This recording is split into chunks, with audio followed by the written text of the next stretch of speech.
Welcome back to FNJ Talks Extra Ball. So, guys, today we're going to be discussing Real Madrid's coaching situation. Guys, Real Madrid's coaching situation.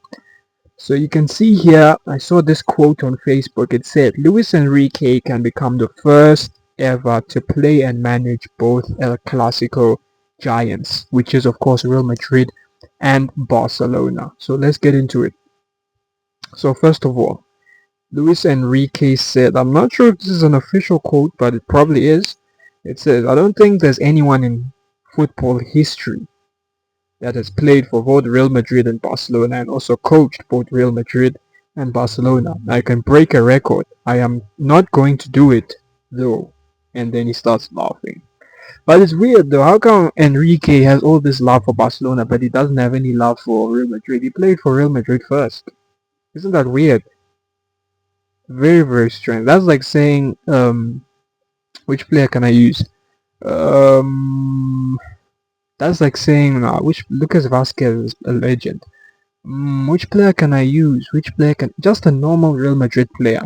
Who can we think of? Ferland Mendy. Let's say Ferland Mendy, right? He was at Real Madrid, and then he left Real Madrid. He went to Barcelona, and then he became a coach. He coached Barcelona, and then he's saying he won't coach, and then he's saying he would never coach Real Madrid when the first team he played for was Real Madrid. Isn't that weird? Very, very, very weird. I don't know what's going on with Luis Enrique. This guy has all the love for Barcelona, but for Real Madrid, he has zero love for Barcelona. I don't know what happened.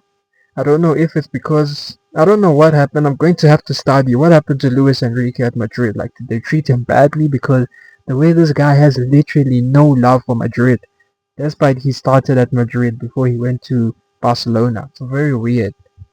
You'd think that you'd want to coach Real Madrid and coach, because I love Luis Enrique as a coach at Madrid. Like, proper, I'd love this guy as a coach at Madrid. But it's too bad, man. It's too bad because we need a coach like Luis Enrique. But to be fair, we have to give Arbeloa his credit. The guy has been cooking. Madrid have been playing very, very well. Very well. The thing I like about what I just forgot his name now, Arbeloa. The thing I like about Arbeloa is he gives the players freedom on the pitch, if you get what I mean. He's not this, oh, A must pass to B. If you see with Alonso, right? Alonso's a very good coach, and I wish they didn't sack him. But you see with Alonso, man. Alonso, he tells the players where to pass, who to pass to, how to break a team down, and so forth and so forth. Whereas Arbeloa is more like Carlo Ancelotti, Zidane, where he tells the players, go out and ball, go out and play for me. He uses the players to their strengths. So Madrid, for example, is not a possession-based team. Of course, they can keep possession against a weaker team, but generally Madrid will kill you on the counter-attack. But for some reason, Alonso was not really making use of the counter-attack when he was the Real Madrid coach. He was mostly doing possession. Now, possession football doesn't suit Mbappe, Vinicius, all of these guys, to be honest, Valverde, Bellingham, all of these guys. Counter-attacking football suits these guys to a T.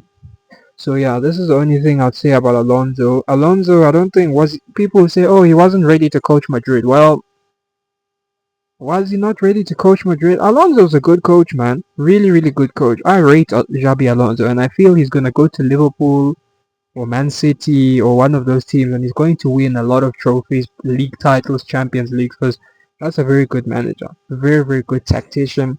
But I don't know, maybe Madrid. It seems like after what happened with the, because I never used to buy the a tactician would never work at Real Madrid. You have to let the players do their own thing on the pitch.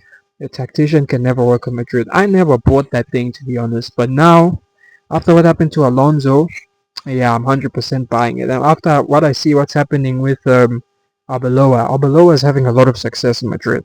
I know he got knocked out of the Copa del Rey and the Champions League. We bottled it, but still, he's been doing very good, especially in the league. Like, these guys are winning at tough away grounds. They are beating teams comfortably as well. So now, look, for me, I think Arbeloa, honestly, Madrid are going to win the league, and in a scenario like that, you keep Arbeloa, for me, you keep him.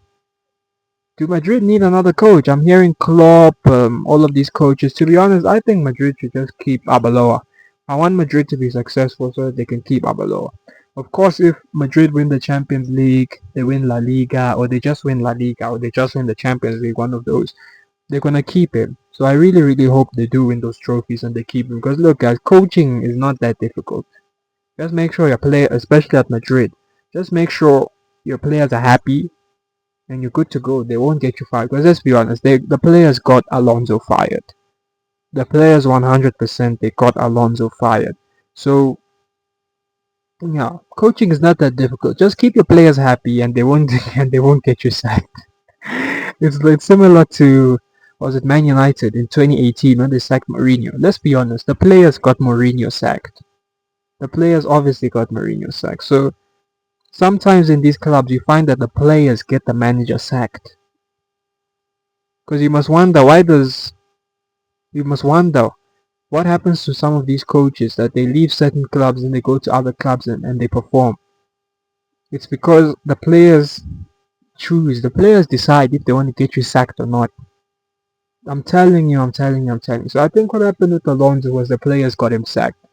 Because, yeah, the stories we're hearing, the leaks to the media, oh, Vinicius is not happy. And you saw even when Alonso was sacked, like Vinicius didn't say, "Oh, farewell, Gaffer, farewell, coach. You did well.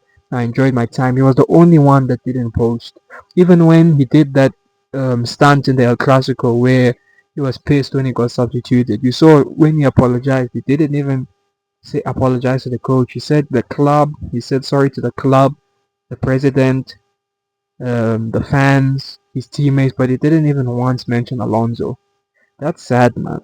So yeah, Alonso definitely got sacked by the player. So going back to Luis Enrique, Madrid and Luis Enrique, I do wonder what happened to be honest, because Luis Enrique does not like Madrid at all, which is weird because he played for Madrid, and I didn't even know he played for Madrid up until I saw this. Well, I heard it one time, I think 6 or something years ago, that he used to play for Madrid. I didn't know he used to play for Madrid, but that's interesting.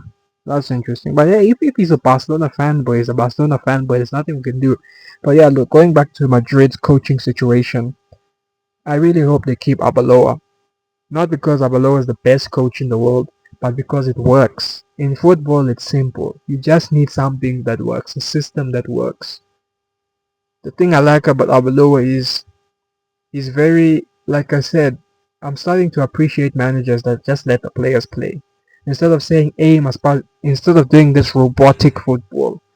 I like this thing where they can play in many different ways, many different styles. It's actually better for me, for Madrid, because after what I saw with Alonso, a perfect coach like that, but he still got sacked because tacticians don't work in Madrid. Yeah, what can we say? But hey, look, Madrid are still in the competitions. I know they're out of Copa del Rey, Super Cup, but La Liga, Madrid will win La Liga. And then the Champions League, they're playing Benfica this coming week.